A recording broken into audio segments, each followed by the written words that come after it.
Alrighty. Everybody, meet Belle. She is a bright red 2018 Honda Rebel 500, and she is my first motorcycle. I absolutely love this thing, man. I've been dreaming about this for years. Ever since I was a kid, I wanted a motorcycle. There's no feeling like it, man. As you can probably tell, I am a beginner rider. This being my first bike, if that wasn't a giveaway. The only experience before this that I've had was on my friend's 50cc scooter, which is a blast. And I yeeted myself into the sun on my friend's CRF 110. Other than that, for my MSF course, I had no street experience. But I absolutely loved my MSF course. Sorry, I gotta focus on roads like this. Alright, so let's talk about this bike a little bit. It has a, they call it a 500. I think it's a like man, I really should have looked at the specs, but they rounded up to 500 cc's. It's got about 45 horsepower, which actually really scared me, because after my MSF course, you know, I took that on a TW200, which has all of maybe 20, maybe, and you know, that was a super torquey little thing, and I loved it. But you know, this was intimidating for me. I almost didn't want to ride it home from the dealership.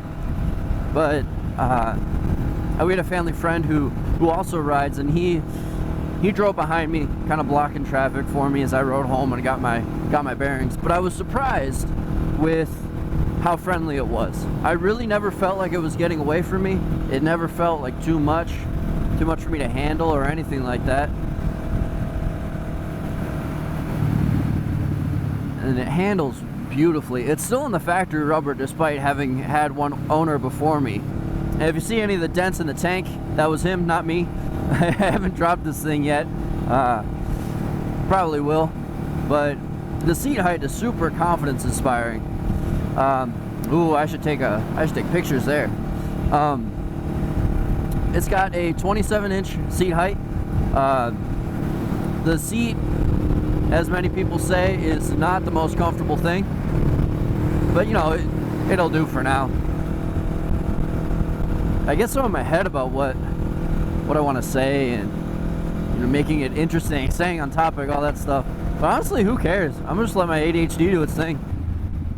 Ooh.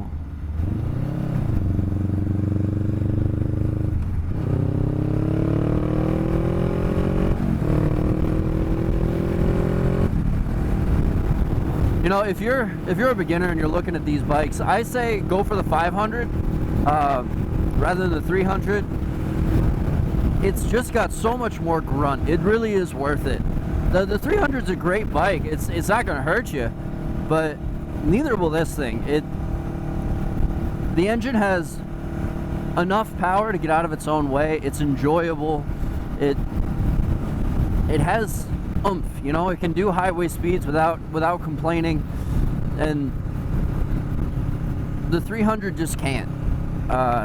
You really have to wring it out to go anything above like 50 miles an hour on that thing. And you know, this really isn't all that intimidating. It has the same seat height, you know, it's not even that much heavier, but it's worth it. I could see myself kind of getting bored of the 300 engine, the buzzy little single cylinder. This, nah, not yet. Not at all. Even the first time I got on it, you know, this thing's quick, not fast. It's got a 0 to 60 time of about 6 seconds, with better riders than I am. And it's quick, you know. It'll get up to speed fairly quickly, but it's not fast. It's not really going to scare you too much. the ergonomics actually for me, even though I'm about 6'1" or so with my boots on, I honestly don't even feel like it's too much of a reach of the bars. I might do some risers, maybe, but you know, it's not really something I'm too pressed about. The ergonomics are very much like a naked bike, you know, which I like. It's confidence inspiring. You're really in command of the motorcycle in this position. I've never been this way. I usually always turn right at that intersection. But let's see what's up here. See, I'm already at 55. There we go. And I really didn't have to do much. But also, I didn't get there so fast that I felt like I was going to fall off the seat. That is one thing that is really good about the seat. It really cups your butt. It keeps you in it. There's not really any worry about sliding out, falling off, or anything. It really, you're pretty tucked in. I will say that the first time I got on it, before I kind of figured out how to sit on the motorcycle, I really, my hips cramped up. I got pretty long legs, and I kind of got myself all tucked up and tense. You know, I was tense because it was the first time I was riding. First time I was riding on main roads. First time I'd gone anything above 40 miles an hour. And everything was pretty intimidating. And so I was all clenched up here, gripping the tank super tight with my knees, which this bike isn't really built for. And it just got to me, or it really got to my hips. I don't have great mobility in my hips. I'm not the most flexible person, but that really proved it to me. I was limping for a couple days after that. There are a good amount of things that I want to do to this bike. I really want to get a windshield. There's this MRA Road Shield Classic that I want to get. It's about $100. You'll find that with a lot of the mods for this bike. Most of them are bolt-on. There's not a whole lot of actual chopping you have to do. Honda did a pretty good job of making it approachable and modular. But most of the modifications are bolt-on, and they're all about $100. You know, except for the slip-on exhausts. The exhaust that the previous owner put on mine is about $450, and it sounds great. It's an awesome exhaust. You know, you can't really go wrong with Vance and Hines. They know what they're doing. But other than that, most of the modifications are around like the 100, 150 mark.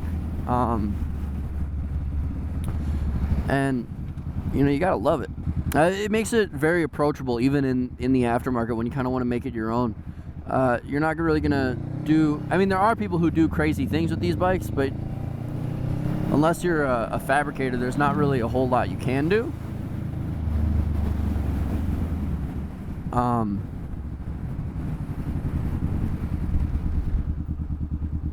Gonna make a Yui. That is gravel. Ooh, we're gonna go back this way. I like this road, but it's better the other way.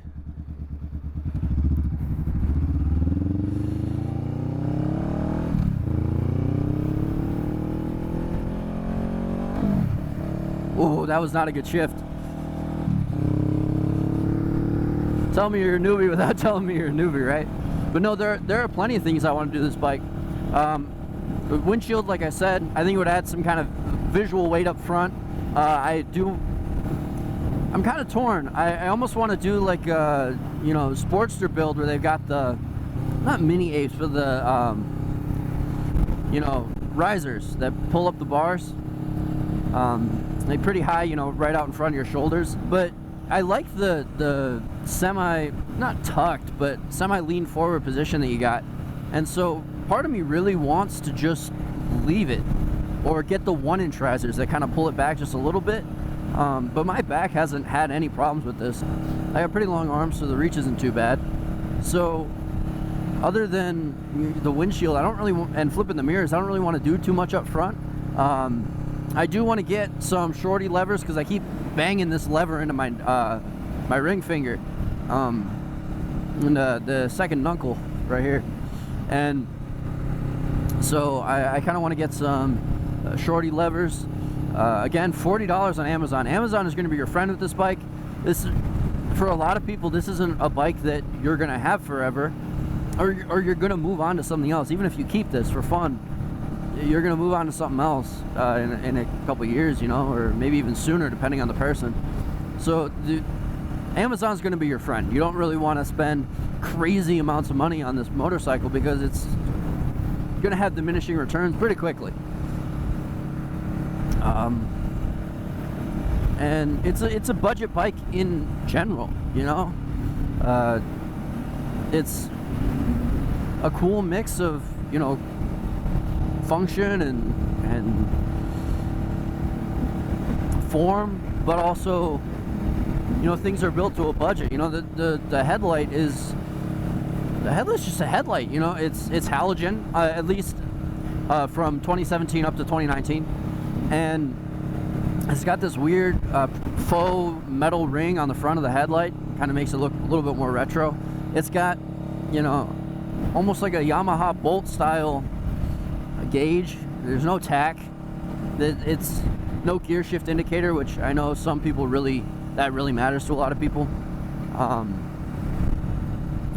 But they're not. You really shouldn't be spending. You can if you want, I guess. But I don't really want to spend a crazy amount of money. I don't have a crazy amount of money to spend in the first place, but I also don't want to spend all the money that I don't have on my first motorcycle. Maybe I can later on, but as of right now, you know, there's not too many options. The jump from, you know, take aftermarket seats for example. There's tons on eBay, all around like 200 to below that you can get, and there's plenty of options. They're not going to be great, but you know, if you really want to get a great seat for this bike, it's going to be again like $400 to $500 for, you know, a Corbin or the Mustang Tripper seat. That's it's a solo seat, and even the little pillion seat that it doesn't come with is I think it's like $420. So that's a little over $800 just for a seat.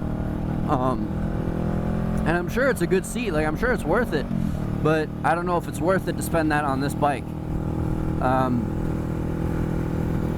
So I'm thinking Amazon is going to be your friend. There's also just not a whole lot of options outside of that. You know, if you search under this bike on Revzilla, it's really going to show you basically all universal parts, and that is good and bad. You know, it's good because you got a lot of options, and you know most of it's going to fit pretty okay. But at the same time, that means that very little of it's going to be plug and play. It's not going to be designed for this bike. So since even the expensive stuff is really not going to be, you know, plug and play, you might as well just not, I don't know, might as well just buy off Amazon, save yourself some money and some heartache. But you know, that's kind of up to each person. I do feel like a little bit of a bear on this motorcycle. I'm kind of tall for it, but I mean, screw it, right? I like it. I'm happy with it. I couldn't be happier doing this. I'm just talking about, think about this. This was a huge dream for me ever since I was little, and I'm doing it.